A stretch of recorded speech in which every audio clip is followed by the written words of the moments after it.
Zihlobo nani zalamane zomzi wakowethu, ngale ntsasa khanike nizole kaloku, nindivumele ndinothulele imbali ngobomi bukamama uNolulamo Nikelwa Mngeni.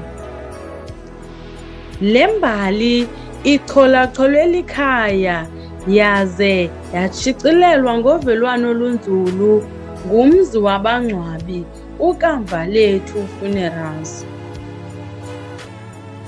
Nkosi yam, ulikhaya wena kuthi, isizukulwana ngesizukulwana, kungekazalwa zintaba, kungekavelisi mhlaba nazwe limiweyo, kususela kwaphakade kude kuse ephakadeni, wena unguThixo.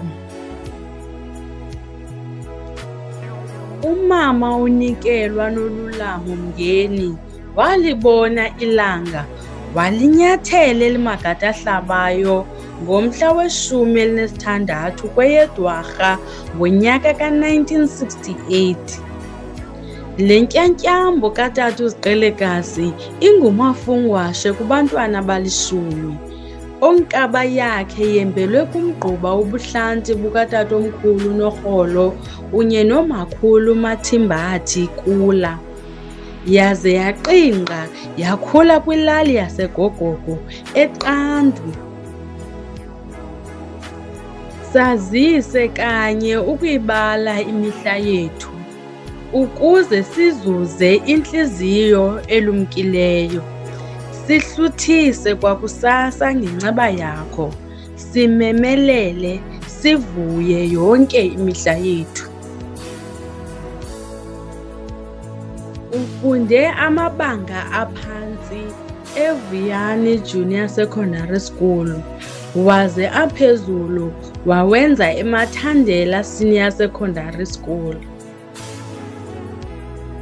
Insizwa yakwaGadi, Kombengashe, Kosikhawukhawu, ogama layo lingutata uvelile Mngeni ongasekhoyo, owaphandlwa bubuhle balenzwakazi, baze bazimanya ngeqhina lomtshato, apho basikelelwe baze balizwa ngabantwana 4, iintyantyambo ezi2 kunye namaqhawe 2, okunguVuyokazi, Vuyani, Abongile kunye noLuyanda.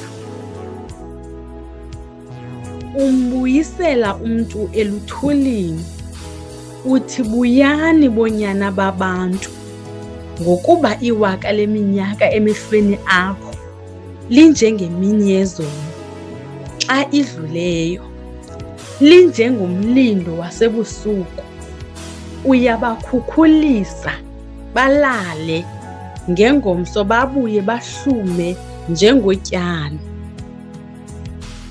Oh mawethu, sengathi ndiyayibona le nzwakazi ichula ukunyathela, ixwaye igaba layo, iphuma endimeni. Yayazi ebize ngayo, yayibona indlela egodukayo.